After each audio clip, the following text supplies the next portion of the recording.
Dando continuidade aí à nossa aula anterior, né, sobre o trovadorismo, aí vamos para a parte 2, que são as características do trovadorismo, dando continuidade.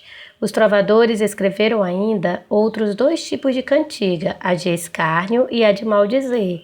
Essas cantigas elas eram dedicadas a satirizar, a ridicularizar. É comum que haja paralelismo nas cantigas. Cada ideia desenvolve-se a cada duas estrofes, ou na verdade cobras. A nomenclatura da época era diferente, as estrofes se chamavam cobra e o verso se chamava palavra.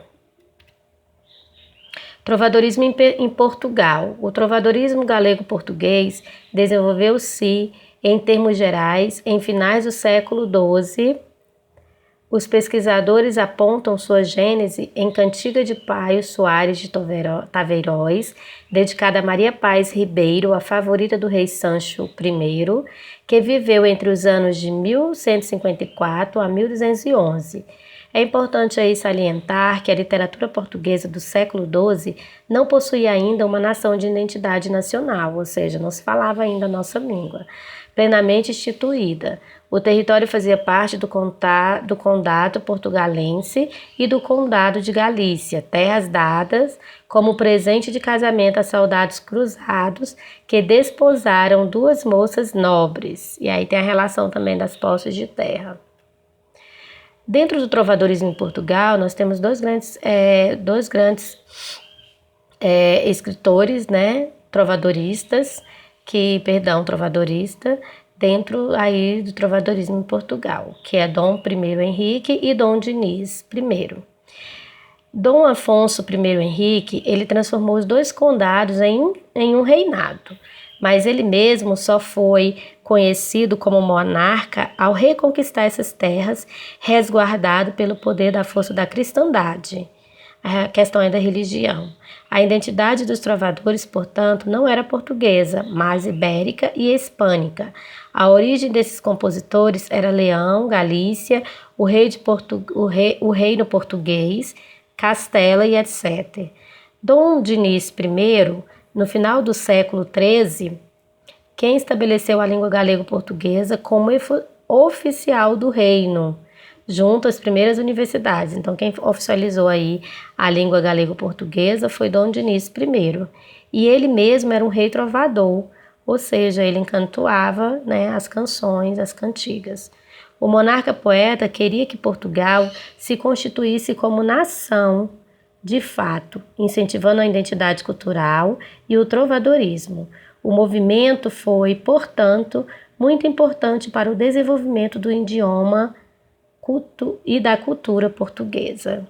Então aí foi muito importante a relação aí de oficializar mesmo como língua galego-portuguesa. E ele era um trovadorista, né, que realmente queria que isso acontecesse dentro da cultura, dentro do trovadorismo.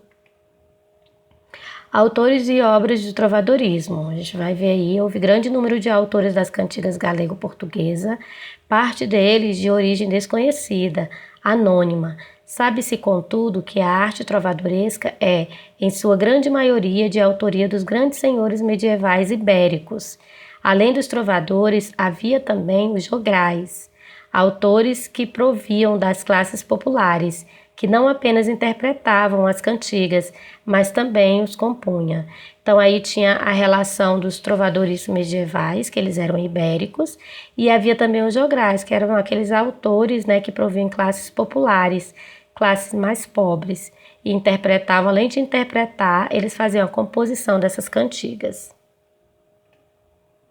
Aí, autores e obras do trovadorismo, nós temos aí uma ilustração de um jogral, né, medieval, tocando um aláudio, que era um tipo de instrumento da época. Autores e obras do trovadorismo. Dois autores mais conhecidos destacam-se João Soares de Paiva, autor mais antigo presente nos manuscritos, a gente vai ver um exemplo logo à frente. João Zorro, Martim Godax, Paio Soares de Taveiróis, João Garcia de Guilhade, Vasco Martins de Rezende e os reis Dom Diniz I e Dom Afonso X, que a gente falou anteriormente qual foi, né, a importância deles dentro do trovadorismo. Então, as obras do trovadorismo constituíam em pergaminhos e manuscritos, o que chegou até nossos dias, está compilado nos cancioneiros. São mais conhecidos os pergaminhos Vindel e Charry, por possuírem notação musical. Com base neles, foram feitas gravações contemporâneas de algumas cantigas, como Ondas do Mar de Vigo, do jogral Martin Godax, permitindo que possamos ouvir as cantigas conforme foram idealizadas por seus autores. Então, eles mantinham, realmente os jograis, as cantigas de como, desde o início. A gente vai ver os exemplos logo na frente. Então, essa aula termina aqui por enquanto. A gente vai dar continuidade logo à frente na parte 3.